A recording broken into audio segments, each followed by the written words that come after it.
Hello cinema প্রেমী। তো আজকের ভিডিওতে আমি আলোচনা করব হচ্ছে লেটেস্ট মালায়ালাম ফিল্ম মালিউ টাইমস সিনেমাটা নিয়ে।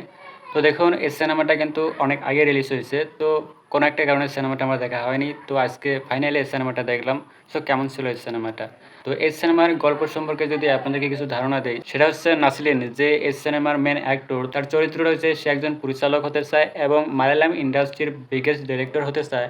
তার স্কুল লাইফ থেকে তার ডাইরেক্টর হওয়ার জার্নিটা, সেই জার্নিতে অনেক বাধা লাইক ব্যান হওয়া, সিনেমা রিলিজ না হওয়া। তো এই সিনেমার গল্প কিন্তু অনেক সিম্পল। এর চেয়ে বেশি বললে এই সিনেমার স্পয়লার হয়ে যাবে, সেটা আমি বলবো না। নাসরিনের যে ক্যারেক্টারটা, সে কি মালায়ালাম ইন্ডাস্ট্রির বিগেস্ট ডিরেক্টর হতে পারে নাকি তার স্বপ্নই থেকে যায়? এর বেশি জানতে হলে আপনাদের দেখতে হবে মালিউ টাইমস সিনেমাটা। তো অনেকেই বলেছে এই সিনেমাটা একটা মাস্টারপিস সিনেমা। আমার ফ্রেন্ড সার্কেলের অনেকেই বলেছে যে মালিউ টাইমস সিনেমাটা দেখ ভাই, সিনেমাটা তো মাস্টারপিস হয়েছে। তো ইন্টারনেটও ঘাটাঘাটি করলাম, যে দেখি যে অনেকেই সিনেমাটা মাস্টারপিস বলতেছে, লাইক মাই ফ্রেন্ডস। তো ফাইনালি সিনেমাটা দেখলাম যখন, তো তখন জানলাম যে দে আর রং। সিনেমাটা কিন্তু মাস্টারপিস হয়নি। কেন হয়নি সেটা আমি আপনাদেরকে এখন এক্সপ্লেইন করব। প্রথম যেটা পয়েন্ট, যে নাসরিনের যে ক্যারেক্টার, সে ডাইরেক্টর হতে চায়। ডাইরেক্টরের জার্নিতে সে অনেক বাধা ফেস করে, সিনেমা ব্যান হয়, সিনেমা রিলিজ হয় না। তো তার জার্নির মধ্যে যেটা ইমোশন, সেটার সাথে কিন্তু আমরা বা আপনারা কিন্তু কানেক্ট করতে পারবেন না। তো এটা একটা পয়েন্ট সিনেমাটা মাস্টারপিস না হওয়ার। নেক্সট যেটা পয়েন্ট, সেটা হচ্ছে এই সিনেমার গল্প বলার ধরন।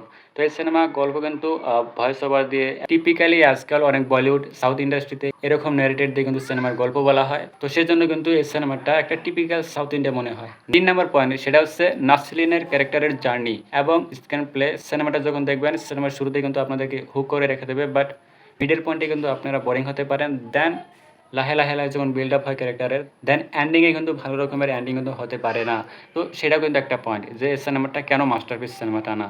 তো আমার মতে এই 3টা পয়েন্টই হয়েছে কারণ, যে এই সিনেমাটা একটা মাস্টারপিস সিনেমা না। তো এখন এই সিনেমাটা কি একটা ভালো সিনেমা? হ্যাঁ, ডেফিনেটলি এটা একটা ভালো সিনেমা। কারণ এই সিনেমার মেকাররা যেভাবে এই সিনেমার গল্প বলার চেষ্টা করেছে, তারা অ্যাকচুয়ালি সে কিন্তু সেটাই ভেবেছিল এবং সেটাই কিন্তু এই সিনেমাতে করেছে। তো এই সিনেমার মেকাররা এই সিনেমাটা টিপিক্যালি ওয়েতে কিন্তু এই সিনেমাটা প্রেজেন্ট করতে চেয়েছিল, সেটাই কিন্তু করেছে। পজিটিভ সাইড বলতে গেলে এই সিনেমার মেন অ্যাক্টর অর্থাৎ নাসরিনের অভিনয় এবং তার পারফরমেন্স এবং তার বাকি যেগুলো অ্যাক্টর রয়েছে, লাইক তাদের অভিনয় ঠিকঠাকই ছিল, অতটা যে ওরকম ছিল ওরকম না। নেক্সট যেটা এই সিনেমার পজিটিভ সাইড, সেটা হচ্ছে এডিটিং। এই সিনেমার এডিটিং কিন্তু যথেষ্ট ভালো হয়েছে এবং আমার তো মনে হয় যে এডিটিংয়ের কারণে কিন্তু আপনারা এই সিনেমাটা যথেষ্ট এঙ্গেজ হয়ে কিন্তু এই সিনেমাটা আপনারা দেখছেন।